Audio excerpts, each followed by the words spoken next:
देख सकते हैं कि विषुवत वृत्त से दूर जाते हैं तो अक्षांशों का आकार क्या घटता है। ठीक है, ये वाला जो रेखा है आपका क्या है, ये वाला रेखा जो है ये अक्षांश रेखा है। ठीक है, ये भूमध्य रेखा है, ये इसी रेखा को हम लोग कर्क रेखा भी कहते हैं, इसको हम लोग मकर रेखा कहते हैं। ठीक है, तो ये भी अक्षांश रेखा है। तो अब देख, हेलो दोस्तों, welcome back to my channel education सब। और आज हम लोग पढ़ेंगे क्लास 6 के सेकेंड चैप्टर ग्लोब, अक्षांश और देशांतर अपने भूगोल विषय में। यहाँ पे आपको पृथ्वी का जो है दो फोटो दिया हुआ है, एक में जो है आपको अक्षांश रेखाएं बना के दिखाया हुआ है और एक में जो है आपको देशांतर रेखा।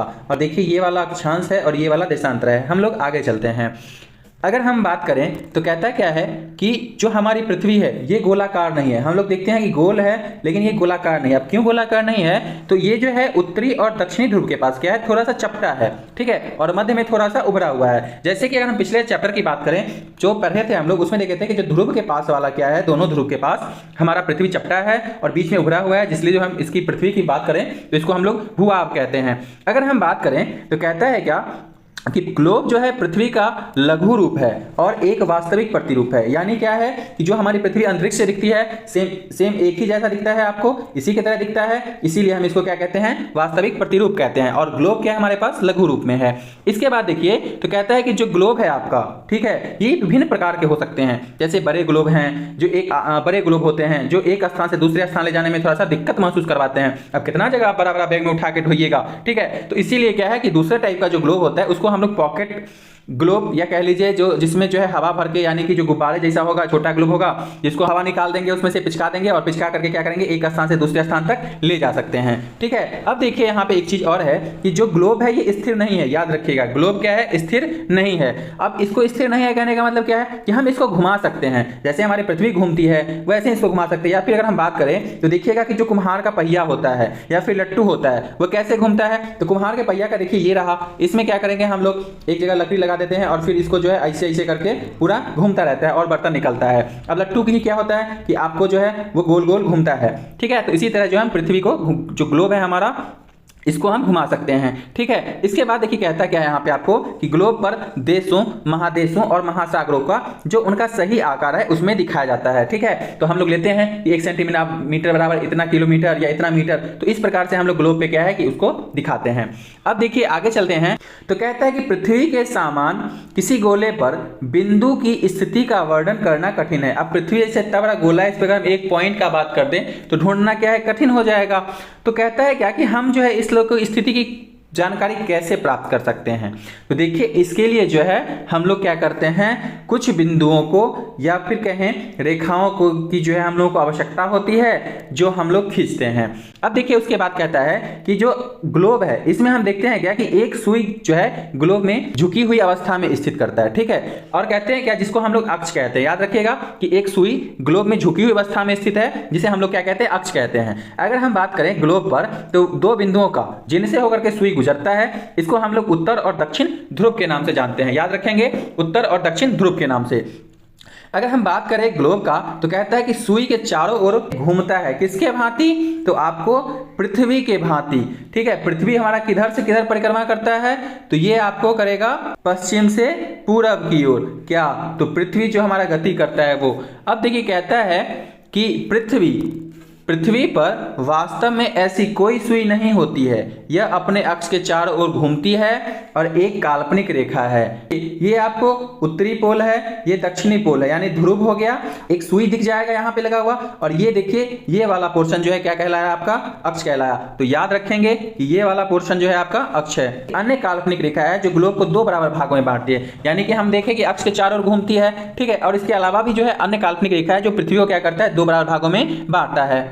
जो पृथ्वी को दो बराबर भागों में बांटता है उसको हम लोग कहते हैं विषुवत वृत्त। ठीक है, तो यहाँ पे आपको दिख जाएगा। ठीक है, यहाँ पे देखिए ये वाला जो 0 डिग्री लाइन है ये आपको क्या है, विषुवत वृत्त है, और यही आपको पृथ्वी को क्या करता है, दो पार्ट में बांटता है, उत्तर और दक्षिण में। अब देखिए कहता है कि पृथ्वी के उत्तर में स्थित आधे भाग जो है उत्तरी गोलार्ध कहलाते हैं, यानी कि ये वाला पोर्शन जो है आपका क्या कहलाएगा, उत्तरी गोलार्ध कहलाएगा। ठीक है, यानी कि उत्तर ध्रुव देखिए यहाँ पे है आपका स्थित, ठीक है। अब देखिए कहता है कि इसके अलावा जो दक्षिण वाले आधे भाग को हम लोग दक्षिणी गोलार्ध कहते हैं, और देखिए कहता है क्या कि दोनों बराबर के आधे भाग होते हैं, यानी कि जितना ऊपर उतना ही नीचे।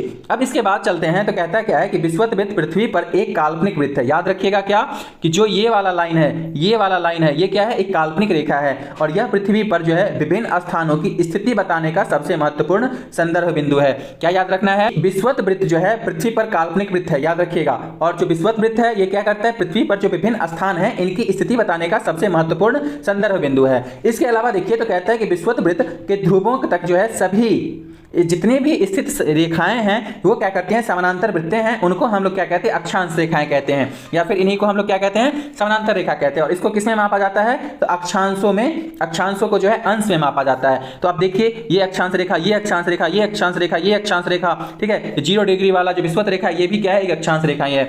आगे चलते हैं तो कहता है क्या कि विषुवत वृत्त शून्य अक्ष अक्षांश को दर्शाता है। तो देखिए हम लोग जानते हैं कि जो विषुवत वृत्त है क्या करता है, ये 0 डिग्री को दर्शाता है। इसी को हम लोग क्या कहते हैं, विषुवत वृत्त को ही क्या कहते हैं, भूमध्य रेखा कहते हैं, या इसी को इंग्लिश में क्या कहते हैं हम लोग, इक्वेटर कहते हैं, ठीक है। विषुवत वृत्त के दोनों तरफ ध्रुवों के बीच की दूरी जो है, ध्रुवों के बीच की दूरी पृथ्वी के चारों ओर के वृत्त का 1/4 है। अब 1/4 है इसलिए क्या हुआ कि इसका माप जो है 360 का अंश होगा, यानी कि 1/4 होगा, क्योंकि कह रहा है कि 1/4 है। तो अब इस प्रकार हम देखेंगे तो जो 90 अंश जो है उत्तरी अक्षांश में जाता है, जो आपको उत्तर ध्रुव को दर्शाता है, और 90 अंश जो है अक्षांश जो है क्या होता है, दक्षिणी ध्रुव में आता है, इसीलिए इसको क्या कहते हैं, दक्षिणी अक्षांश कहते हैं। कि आप अपने स्थान से किसी, आप जहां पे है वहां से अगर ध्रुव तारे का कोण मापिएगा तो आप अपने स्थान का क्या कीजिएगा, अक्षांश जान सकते हैं। तो सीटेट के पर्पज से क्या है कि ये काफी इंपॉर्टेंट हो जाता है, क्योंकि सीटेट में आप इसी तरह का जो है क्वेश्चन सब देता है। अब ये कहता है कि विषुवत वृत्त के उत्तर की सभी समांतर रेखाओं को हम लोग क्या कहते हैं, उत्तरी अक्षांश कहते हैं, चाहे वो 23.5 डिग्री कर्क रेखा हो, या फिर 66.5 डिग्री हो, या फिर 90 डिग्री हो, यानी प्रत्येक डिग्री पे एक अक्षांश रेखा खींचा हुआ है, ठीक है। तो याद रखेंगे जितना उत्तर में आएगा उत्तरी अक्षांश कहलाएगा, और जितना भी दक्षिण में स्थित जितना भी समानांतर रेखा होगा ये दक्षिणी अक्षांश कहलाएगा। प्रत्येक अक्षांश का मान जो है उसकी दिशा, यानी कि जो भी दिशा हो उत्तर या दक्षिण, तो इसमें लिखा जाता है। अब हम उत्तर के लिए क्या करते हैं, उ शब्द का प्रयोग करते हैं, और दक्षिण के लिए द शब्द का प्रयोग करते हैं। अब एक उदाहरण अगर हम लें कि महाराष्ट्र में जो है चंद्रपुर एवं ब्राजील, जो आपका दक्षिण अमेरिका जो महादेश है इसमें स्थित है, इसका जो है ब्राजील का बेलो होरिजोंट, ठीक है, ये क्या है, दोनों एक ही अक्षांश में है, यानी कि 20 डिग्री अंश पर स्थित है। तो याद रखिएगा महाराष्ट्र वाला, ठीक है, क्या चंद्रपुर, और ब्राजील का क्या, बेलो होरिजोंटे, तो ये दोनों क्या है 20 डिग्री अक्षांश पे यानी कि अंश पे स्थित है। लेकिन अगर हम बात करें तो जो चंद्रपुर है, जो महाराष्ट्र का जगह है, ये विषुवत वृत्त के 20 डिग्री उत्तर अंश में, ठीक है, और जो बेलो होरिजोंटे है ये विषुवत वृत्त के 20 डिग्री दक्षिण अंश में जो है, या फिर 20 डिग्री अंश दक्षिण में जो है स्थित है, यानी कि जो ब्राजील वाला है पार्ट इधर और जो महाराष्ट्र वाला पार्ट है इधर, ठीक है। अब हम देखिए कहते क्या है कि चंद्रपुर 20 डिग्री उत्तर अक्षांश पर है, और बेलो जो है वो क्या है 20 डिग्री दक्षिणी अक्षांश पे स्थित है। तो हम इस प्रकार से कह सकते हैं। अब देखिए यहाँ पे ये वाला चित्र जो है इसमें आप देख सकते हैं कि विषुवत वृत्त से दूर जाते हैं तो अक्षांशों का आकार क्या घटता है, ठीक है। ये वाला जो रेखा है आपका क्या है, ये वाला रेखा जो है ये अक्षांश रेखा है, ठीक है, ये भूमध्य रेखा है, ये इसी रेखा को हम लोग कर्क रेखा भी कहते हैं, इसको हम लोग मकर रेखा कहते हैं, ठीक है। तो ये भी अक्षांश रेखा है। तो अब देखिए यहां पे क्या है कि तो कर्क रेखा है ये कितना है, तो 23.5 डिग्री उत्तरी अक्षांश में आता है, जो मकर रेखा है वो 23.5 डिग्री दक्षिण अक्षांश में आता है, जो भूमध्य रेखा है आपका वो 0 डिग्री पे है, इसको हम लोग विषुवत वृत्त भी बोलते हैं, इंग्लिश में इक्वेटर भी बोलते हैं। और जो हमारा उत्तरी ध्रुव वृत्त है ये 66.5 डिग्री पे है, और जो दक्षिणी ध्रुव वृत्त है ये भी आपका 66.5 डिग्री दक्षिण में स्थित है।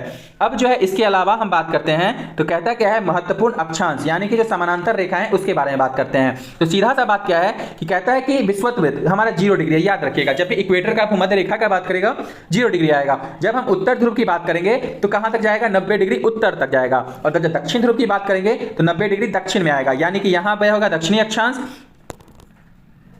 और यहां पे होगा आपका उत्तरी अक्षांश, ठीक है, जो ध्रुव वाला पोल वाला पॉइंट है। देखिए क्या कहता है कि जो आपका विषुवत वृत्त है उत्तर ध्रुव है और दक्षिण ध्रुव है, जो 90 डिग्री उत्तर अक्षांश और 90 डिग्री दक्षिण अक्षांश पे स्थित है। इसके अतिरिक्त भी क्या है, 4 महत्वपूर्ण समानांतर रेखाएं हैं। वो कौन कौन सी हैं, चलिए देखते हैं। पहला है उत्तरी गोलार्ध में कर्क रेखा, हम अभी बात किए थे थोड़ा देर पहले। तो उत्तरी गोलार्ध में कर्क रेखा जो 23.5 डिग्री उत्तर अक्षांश है, ये महत्वपूर्ण है। दक्षिण गोलार्ध में आपका मकर रेखा हो जाएगा, ये 23.5 डिग्री दक्षिण में है, ये भी आपका इंपॉर्टेंट है। विषुवत वृत्त के अगर हम 66.5 डिग्री उत्तर में देखें तो उत्तर ध्रुव वृत्त है, ठीक है। और विषुवत वृत्त के अगर 66.5 डिग्री दक्षिण में देखें तो आपको क्या मिलेगा, दक्षिण ध्रुव वृत्त मिलेगा। तो ये वाला पोर्शन जो है आप याद रखेंगे कि 66.5 डिग्री उत्तर ध्रुव वृत्त और 66.5 डिग्री दक्षिण ध्रुव वृत्त। अब अगर हम लोग बात करें ताप कटिबंध का, तो देखिए कहता है कर्क रेखा एवं मकर रेखा के बीच सभी अक्षांशों पर जो है सूर्य वर्ष में एक बार दोपहर में सिर के ठीक ऊपर होता है। यानी कि हम मान लेते हैं कि ये हमारी पृथ्वी है, ठीक है, और ये हमारा सूर्य है। तो सूर्य से क्या पड़ रहा है, जो प्रकाश आ रहा है ये हमारा मान लीजिए इक्वेटर है, ये कर्क रेखा है और ये आपका मकर रेखा है। तो जो सूर्य का किरण है वो इस पर सीधा पड़ता है,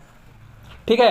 अब देखिए क्या है कि ये दो, अगर हम बात करें तो सीडर में बार बार पूछता है, ठीक है। तो और क्या है कि ये आपको जनरल पर्पज से भी क्या है कि जब बच्चे को पढ़ा रहे हैं समझा रहे हैं तो आपको काम में आएगा। तो याद रखेंगे कि कर्क रेखा और मकर रेखा के बीच में क्या है कि आपका सभी अक्षांश पे सूर्य जो है वर्ष में एक बार दोपहर में क्या होता है, सिर के ठीक ऊपर होता है। और इसी कारण से क्या है कि इस क्षेत्र में सबसे अधिक उष्मा प्राप्त होती है, यहाँ पे गर्मी रहता है, इसीलिए हम इसको उष्ण कटिबंध कहते हैं। याद रखेंगे 23.5 डिग्री उत्तर से लेकर के 23.5 डिग्री आपका दक्षिण यानी कि नॉर्थ टू साउथ, जो 23.5 डिग्री वाला है कर्क और मकर, इसके बीच वाले क्षेत्र को हम लोग उष्ण कटिबंध कहते हैं। देखते हैं, दिखाते हैं आपको, रुकिए।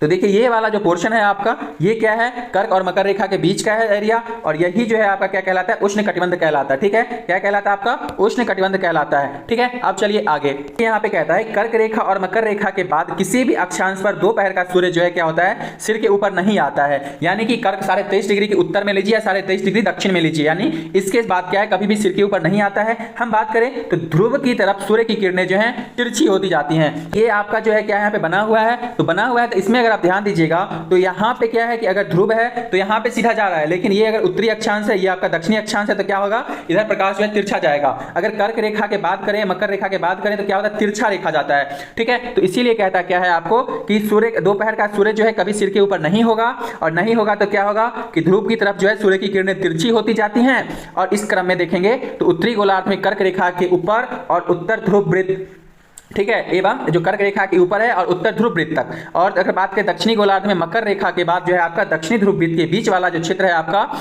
यहाँ का तापमान क्या रहता है, मध्यम रहता है। इसलिए इसको हम क्या कहते हैं, शीतोष्ण कटिबंध कहते हैं। क्या कहते हैं हम लोग इसको, शीतोष्ण कटिबंध कहते हैं। शीतोष्ण का मतलब क्या होता है, थोड़ा सा ठंडा थोड़ा सा गर्मी, याद रखिएगा। अब देखिए यहाँ पे आपको दिखाई दे रहा होगा कि ये वाला जो पोर्शन है 23.5 डिग्री से ऊपर और 66 डिग्री से नीचे, तो ये वाला एरिया क्या कहलाएगा आपको, शीतोष्ण कटिबंध कहलाएगा, कर्क रेखा से ऊपर और उत्तर ध्रुव वृत्त से नीचे।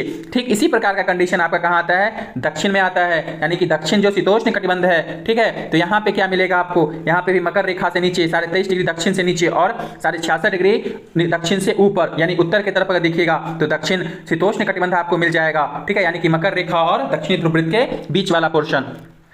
अब देखिए आगे चलते हैं, तो कहता है आपको कि उत्तरी गोलार्ध में उत्तर ध्रुव वृत्त एवं उत्तरी ध्रुव तथा दक्षिणी गोलार्ध में दक्षिणी ध्रुव वृत्त एवं दक्षिणी ध्रुव के बीच का क्षेत्र जो है आपको ठंडा होता है। याद रखिएगा क्या होता है, आपको ठंडा होता है। अब यहाँ क्यों होता है, तो ऊपर पढ़े हैं कि सूर्य जो है यहाँ क्षितिज से ऊपर नहीं जाता है। जैसे मान लीजिए कि ये सड़क है, ठीक है, और इसके बाद आपका जो है आप जा रहे हैं और ये आपका क्या है, आसमान है, ठीक है, ये मान लीजिए आपका आसमान है, तो आपको क्या लगेगा कि यहाँ पे जो है आपको क्या है कि जमीन और आसमान मिलता हुआ नजर आएगा, प्रतीत होगा। तो इसी चीज को हम लोग क्षितिज बोलते हैं, लेकिन असल में मिलता नहीं है, ठीक है। तो जो क्षितिज है इससे ऊपर नहीं जाता, यानी क्या है कि अगर यहाँ से सूर्य का लाइट जा रहा है तो इधर क्या होगा, यहाँ तक पड़ेगा, लेकिन इधर क्या है एकदम आंशिक रूप से जाएगा, एकदम थोड़ा थोड़ा जाएगा, ठीक है। तो इसीलिए क्या है, इसको हम लोग शीत कटिबंध कहते हैं। यहाँ क्या होता है, ठंडा ही ठंडा रहता है, ठीक है। आगे जो हमारा देशांतर रेखा क्या है या फिर मानक समय क्या है, इस सब का बात हम लोग अगले क्लास में करेंगे, अगले वीडियो में करेंगे, क्योंकि वीडियो बड़ा हो जाता है तो आप लोग नहीं पूरा देखते हैं, ठीक है। तब तक के लिए चैनल को लाइक सब्सक्राइब शेयर जरूर करते, अच्छा लगेगा तो कमेंट में बताइए, ठीक है।